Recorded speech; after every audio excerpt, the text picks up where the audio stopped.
Hey there, John here with Blues Guitar Institute, and this is your Tuesday Blues. Now, this lesson is a special one. This lesson comes at the request of the daughter of a BGI member. So Tom Painting, this is for you. Your daughter reached out to me and said that she wanted to do something nice for you because she knows just how hard you've been working on the Tuesday lessons. And so she asked me to put together a lesson that would help you and be especially for you.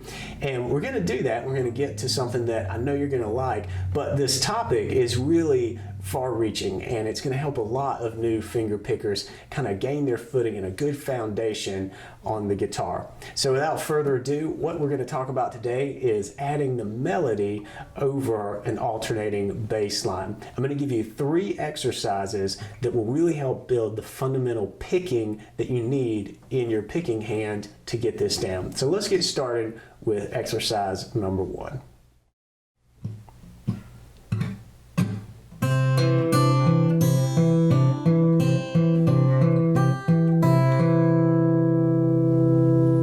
So what we have here is a nice little melody laid over an alternating bass line while holding down a C major chord. So the alternating bass is going between the 5th string and the 4th string throughout. So those get quarter notes. So you'll count 1, 2, 3, 4, and we're going to end up doing 4 measures. So we'll count the 4 times there.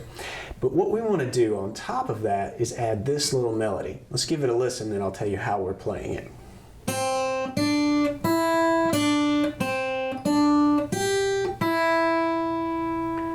So it's a really simple melody that you could hum along to pretty easily. And what we're doing is playing this C note on the 2nd string, 1st fret, up to a D note, 3rd fret, open, 1st string, and then back to that D. That's the first half, and the second half is 1st fret on the 2nd string, that's C note, then back to our D, then we move to the 3rd fret on the 1st string, that's a G note, and then the open 1st string.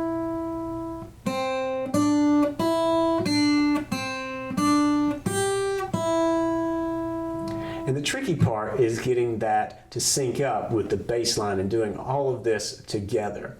But I've got a little framework, a little way to think about this that I think might help you break it down, and it'll really get your fingers some good practice. So what we're going to do is we're going to start out by pinching the 5th string held under the C chord, and you can really do a lot of the melody under this C chord as well. There's just a few movements with the pinky here that has to happen. But what we're doing is we're going to pinch the 5th and the 2nd string. Then we're going to do the 4th string by itself for the bass. Then we're going to pinch again, moving up to this D note. And that pinch is on 5 and 2. And then down on the 4th string bass by itself again.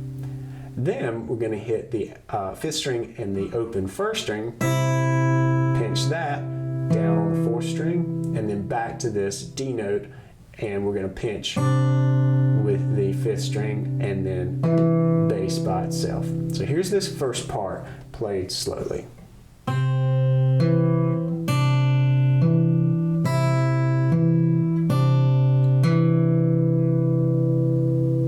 Now what we need to do is match that with the other part of the melody. We're going to keep this pinch bass concept going, but the melody is going to change slightly. Starts out the same.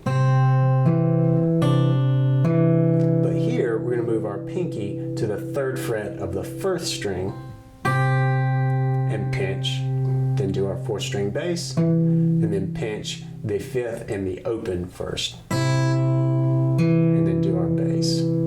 So here's the second half of this.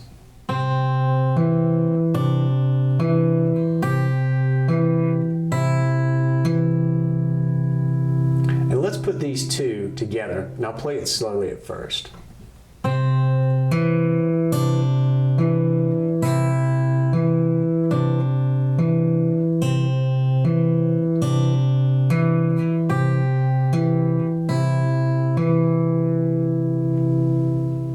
What this will do is get you used to playing on top of the bass with your picking.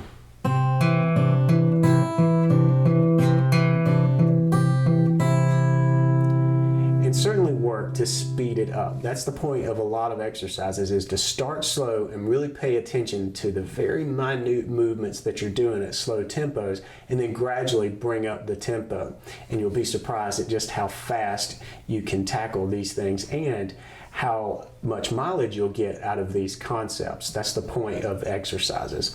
So let's move on to the second exercise, which is a lot the same. We're going to do the same melody, but what we're going to do is shift it by a quarter beat in musical time. And what that means is we're going to pinch on the 4th string note instead of the 5th.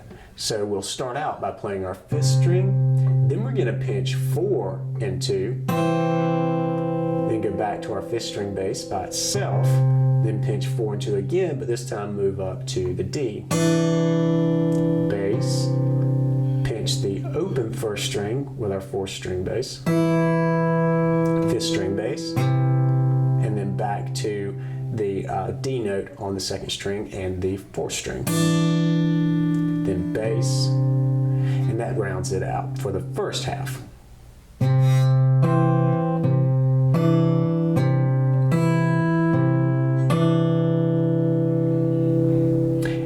Last bass note is actually the beginning of the next bar, and that's where we answer the melody. So we've got our 5th string bass, and then we're going to pinch again on the C note and the 4th string bass.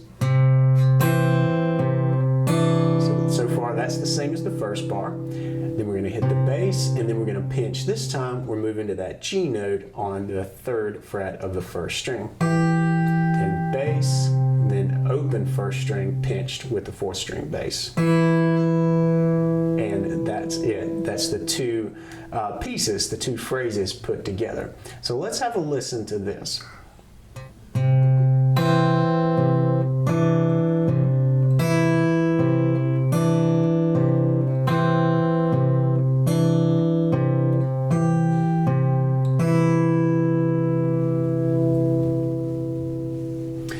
Let's move on to the third exercise. So far we've been playing the melody on the beat, but what I want to do now is we're going to play the melody entirely in between the beats. So if we're counting 1, 2, 3, 4, we can also count that 1 and 2 and 3 and 4 and we can play the melody on the ands. So therefore in between the downbeat, the 1, 2, 3, 4. Let's have a listen at that exercise.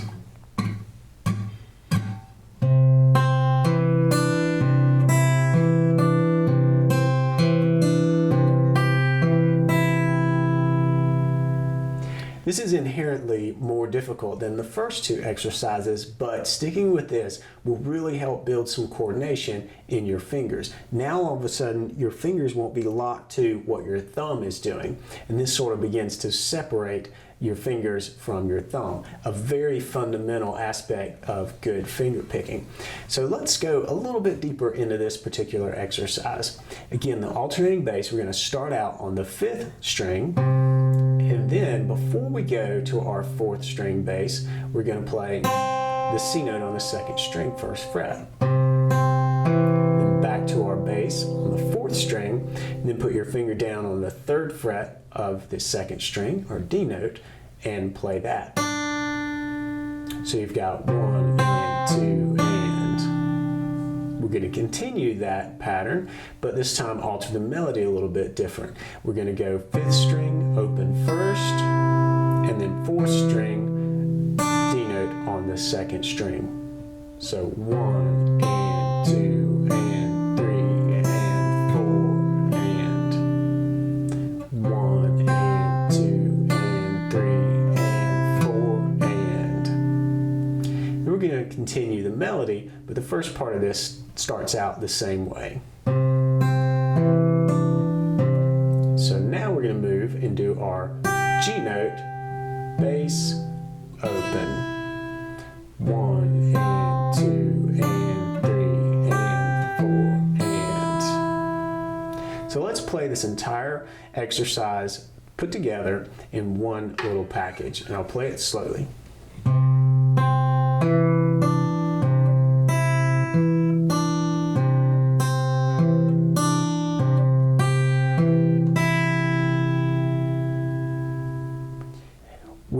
really get these 3 exercises working together, you're going to give your fingers a bit of a workout, and that's a good thing. It's really going to build up some dexterity and some coordination that is fundamental for finger picking.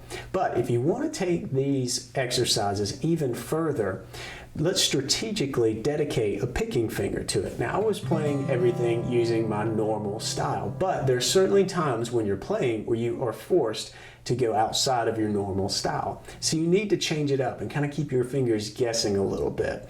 So what I would encourage you to do is run through each of these exercises, dedicating your thumb and a particular finger to do all of the picking. So for instance, for exercise 1, we'll run through it 3 different ways. Once we'll run through it by plucking the melody with just my index, and then move on to plucking the melody with just my middle, and then moving the melody through with just my ring finger. Let me play through that quickly, and you can see really just how much mileage you can get from these simple exercises.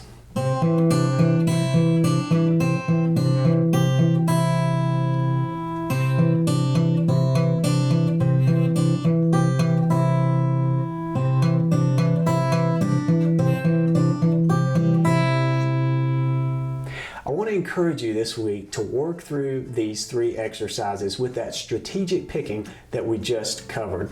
So do 1 round of exercise 1 with your index finger, a 2nd round with your middle finger, and a 3rd round with your ring finger. And then move on to exercise 2, do the same approach, and then finally the same approach with exercise 3. By the end of it, you will have really given your picking hand a workout. And that's a good thing, because this is going to help bring control and strength, dexterity, and independence to your picking. These are all things that we need when we're approaching songs, country blues songs, with a lot of intricate finger picking.